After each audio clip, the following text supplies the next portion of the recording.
Jayce and Frost coming off after a pretty dominant set win, but going into a much bigger force than Nanoir and inCoold. Definitely a lot better players. I know Nanoir really does know the Zelda matchup really well. Back from the Game Changers days, they had a little bit of a rivalry. I wouldn't call it like a blood battle like what you would see with me and Nanoir, but it was definitely like a lot there where Jayce and Nanoir like were trying to take Game Changers from each other.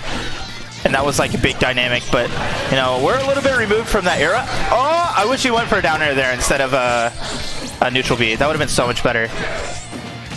So, I mean, it's just going to be a matter of like who can be the better teammate, Frost or inCoold. And I know both of these people are very, very solid in doubles.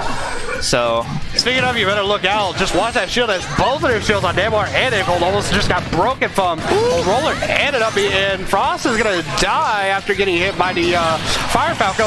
Oh, amazing tech, but does not get there. Yeah. I don't know if that was a weird angle or like something buffered. I don't know. Oh no, it's definitely a weird angle for Zelda to try to recover on that. That's one of the weird angles where Zelda, if you don't angle that just per right, she will definitely bump off the stage and she'll just go poof. Yeah, off. I mean, she went in though, which is weird. Like I know as a spacey that angle is really weird, but I don't know how it feels with Zelda.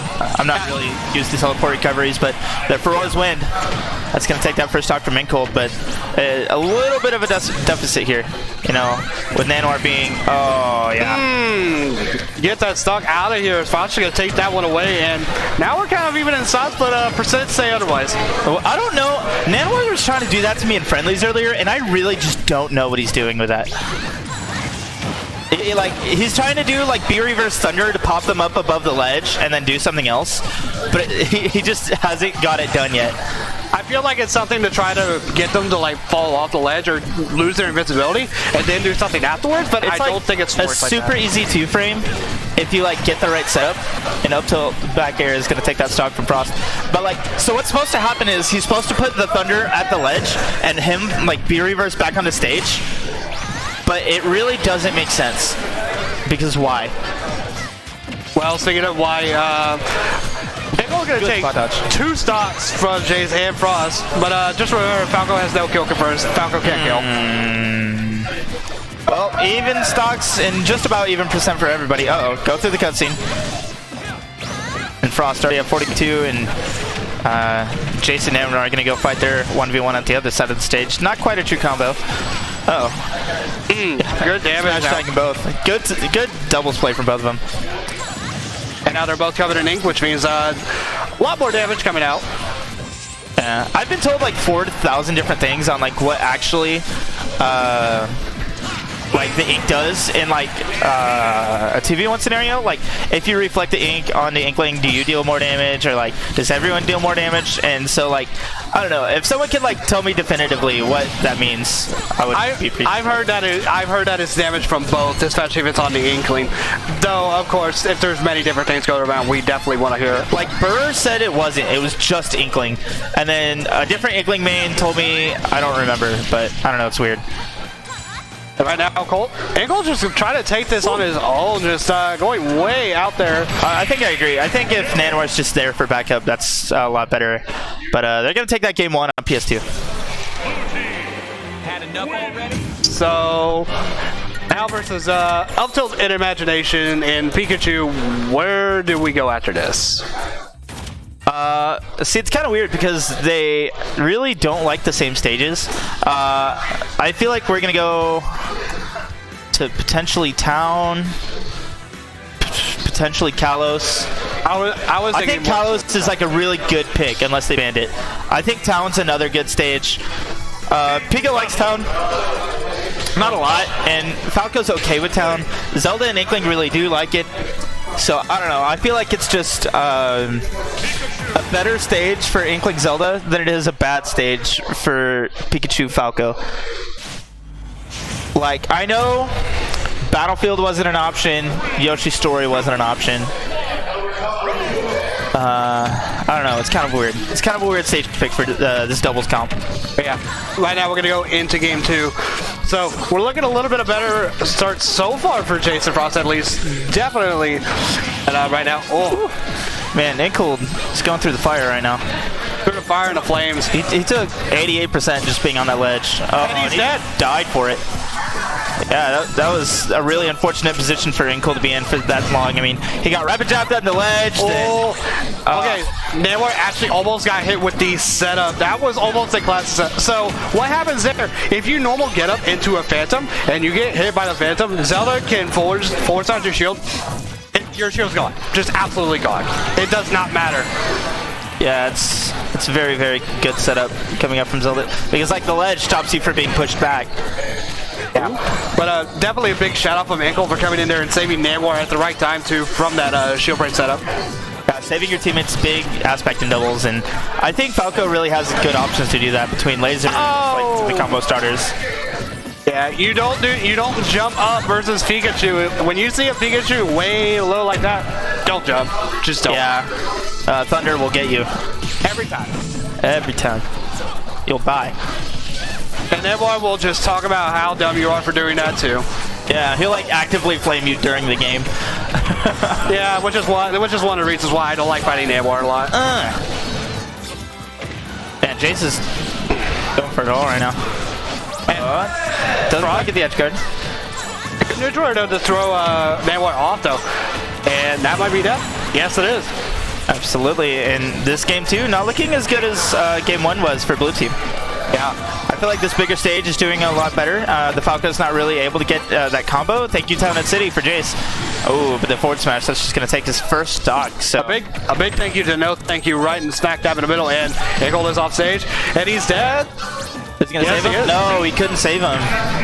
And he's going to share stock, and that back air is going to take Jayce's stock. But this is a really, really bad deficit for the two of them. Oh, he's got both of them in the combo. And inCoold just mashing that up tilt to get out of there, and he ended up working eventually. And the up B from Zelda trading with Nanoir's down there, sending him way off, and he's going to die for that. Yeah, this game should be over, but blue team is going to have the counter pick for game 3. I don't know, it is Zelda, maybe clutch, but it is also at the same time Inkling. Falco doesn't like Inkling. He will take the Zelda matchup though. Ooh, that was very good coverage. I think the only way he could have gotten out of that was either time a neutral get up or roll towards the ledge, which even then, Jin's Fire might have covered that too. So that was very excellent coverage from red team. Yeah, see him taking it, that back air is going to come through, and we saw a taunt coming up from Frost in the end. Hopefully that doesn't bite him back, because Lady Smash doesn't like it when you're taught in the middle of the set. It's no big deal. It's no big deal. I mean, I'm a taunter. I know how it feels. I usually would too, but I've gotten hit too much with the don't do it until it's over, and it's completely over, because it happens a lot. Yeah. But either way, this stage will be the last one of this set, Smashville. I feel like this will probably be way better for both Pika and Falco than Town and City will. Mainly because they just like really favor in this matchup specifically, the doubles matchup. They favor the small stage, so they can't really get camped as much or like separated, so they can really help each other out a lot. And they're going to be able to rush down the Zelda more efficiently. Inkling really doesn't care. Inkling doesn't like. Inkling does like this stage, but oh, that was a really bad forward smash from. Yeah. And what I also want to point out for the blue team is that inCoold, usually in the Falco and Zelda matchup, you usually see Falco reflecting the Phantom back all the way. But because you're in doubles, when you have your teammate right in front of you, potentially, you can't really do that often, because you could potentially kill your teammate with the reflected Phantom, and you don't want that to happen. Yeah, it's not very good, but oh, what a good laser from inCoold. That was just nice. Ooh, okay. Not quite going to get up air there. The back air. All right. Very good from Nanoir, recognizing that he has Jayce off stage, so he can go save his teammate. Oh, but the down smash is going to two-frame him, and he's going to down smash. Yeah. And now blue team is quickly down to the last sauce already. Yeah, this is not looking good, but, you know, this is not the worst lead. I mean, Pikachu does have a little bit of a cheese factor. What can Nanoir do? There's rapid jabs going on each side. Either you roll back into the Inkling rapid jab, or you roll forward into the Zelda rapid jab. That was very good awareness from excuse me, from Nanoir to just jump there. Ooh, gonna get elevated a little bit. And inCoold just has to do his job to play passively here so he doesn't die. Like, it's worst case scenario if he just dies here. Uh-oh. Oh, that was such a good gym. The side B doing a very excellent job. Oh, with the lightning kick. Yeah, last stocks for blue team. All right, now it's Nanoir's turn to just not die. He really just needs to camp. Oh, 2 frames. Oh, and the neighbors left clipping though. They want to love the stage, and the neutral get up's gonna get caught. You cannot neutral get up into that. That had to have been a roller jump. Like, even neutral get up gets you grabbed there. So like, that was just a really, really bad one. He can't do anything. Yeah, I do feel like the same thing that Nanoir was trying to go for a roll or something, but because the neighbors love ended up interrupting Nanoir, he ended up picking a very panic option, and it ended up being neutral get up. Yeah, that panic option really went to bite him. Oh, almost. Watch your DI. Okay, the fair gonna get parried, but not gonna die for it. All right, and that's 1 stock gone from Frost. Is inCoold gonna be able to do it? But he is at 100. All right, up throw up air, not gonna be able to do it. He tries to get the gimp there. All right, very good rising up air to block the spike attempt. Honestly, if he takes care of Frost faster, he's really got this. But he's gotta quit getting hit. All right, wake up tilt was the option. Stop And a down there, okay. All right, he's gonna, yeah. And that's gonna be the set. 3rd place for Nanoir inCoold. Yeah, very good adaptation from Jayce and Frost. They realized that they were being split up too much. Jayce was getting pounded really hard, and they started playing more efficiently as a team rather than like individuals. And Nanoir and inCoold didn't really like get to the point where they were playing better as a team than they were. And that's a big thing in doubles. Like 2 better players can lose to 2 worse players. Not saying that Frost and Jayce are worse players, but like just because their team synergy is higher. Yeah. And like towards the end, we could see that Jayce and Frost team synergy was higher. Yeah. Like, you see it all the time, even in top of, like, for example, like MK Leo and Javi. Javi you would usually never see in top 8 of, like, major tournaments. But Javi and Leo would all the time win doubles tournaments after doubles tournaments because of their team synergy. Android Armada, same thing. Android, not really a top 8er at Melee tournaments, but he was the guy, you know.